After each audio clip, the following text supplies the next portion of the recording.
22 जनवरी 2024 को अयोध्या में हो रहे राम मंदिर के इनॉग्रेशन को लेके भारत के सारे लोग एक्साइटेड हैं। लेकिन आखिर ये 500 सालों का सफर रहा कैसा?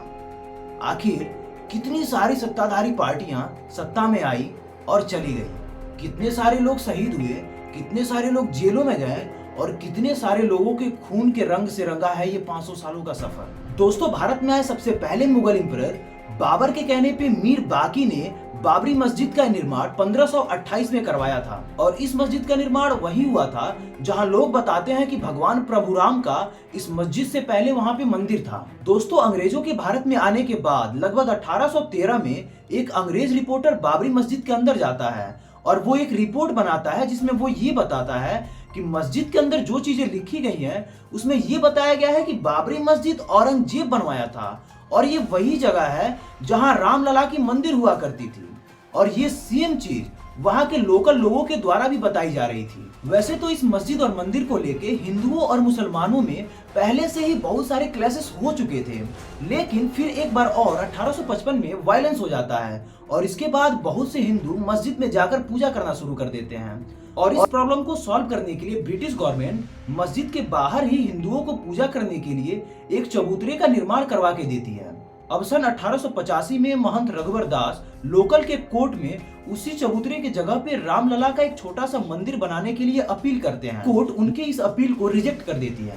दोस्तों, आगे चल के जो आग लगने वाली थी उसकी चिंगारी अब धीरे धीरे पनपने लगी थी।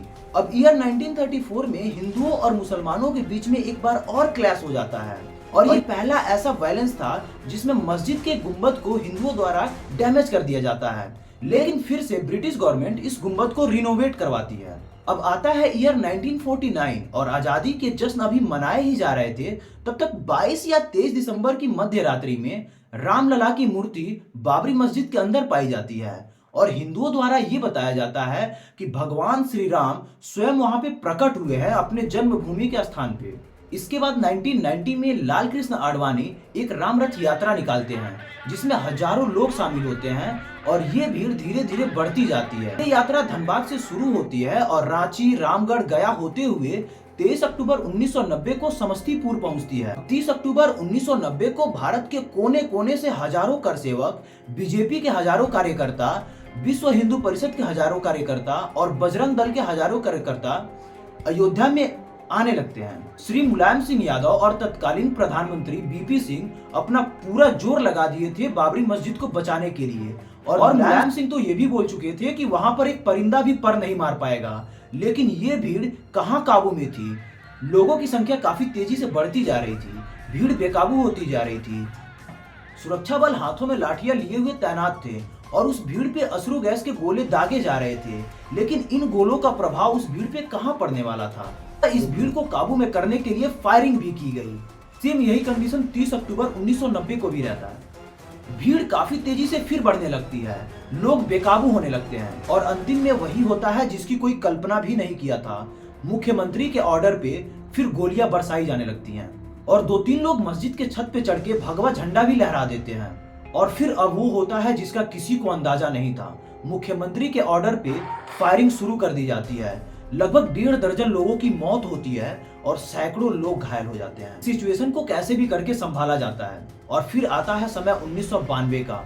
6 दिसंबर 1992 के कुछ दिन पहले से ही भारत के कोने कोने से कर सेवक आने लगे कि अयोध्या में आके वो लोग एक हवन करने वाले हैं। इस बार सरकार भी बदल गई थी और वो हजारों की संख्या वाली भीड़ लाखों की संख्या में तब्दील हो गई थी। इनकी पुलिस उस लाखों की भीड़ को रोकने की प्रयत्न करती ही रह गई, लेकिन रोक नहीं पाई।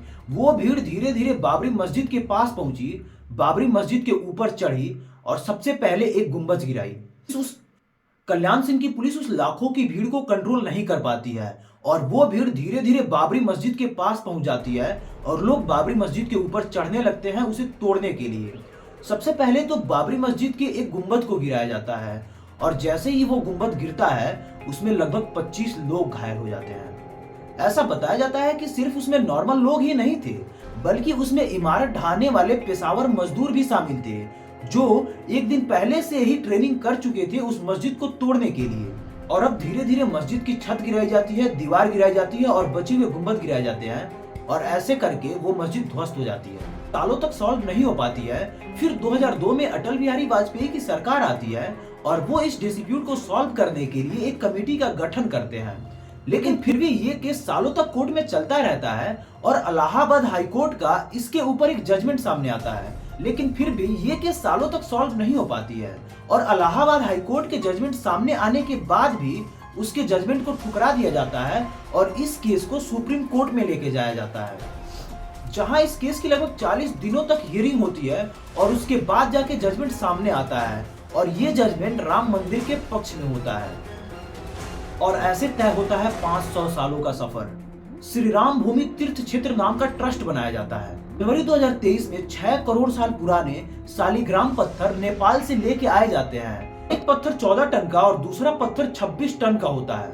इस मंदिर के परिसर का निर्माण कुछ ऐसा हुआ है कि यहाँ पे लगभग 70,000 लोग सिर्फ एक दिन में घूम सकते हैं। के लिए लगभग 300 ट्रेनें नई शुरू की गई हैं जो भारत के कोने कोने से अयोध्या के लिए आएंगी। यहाँ के रेलवे स्टेशन को फिर रिनोवेट किया गया है और उसे 3 स्टोरी बनाया गया है सालों बाद। और अब लगभग 500 सालों बाद वो समय आखिर आ ही गया जब हम रामलला का दर्शन अयोध्या में कर पाएंगे।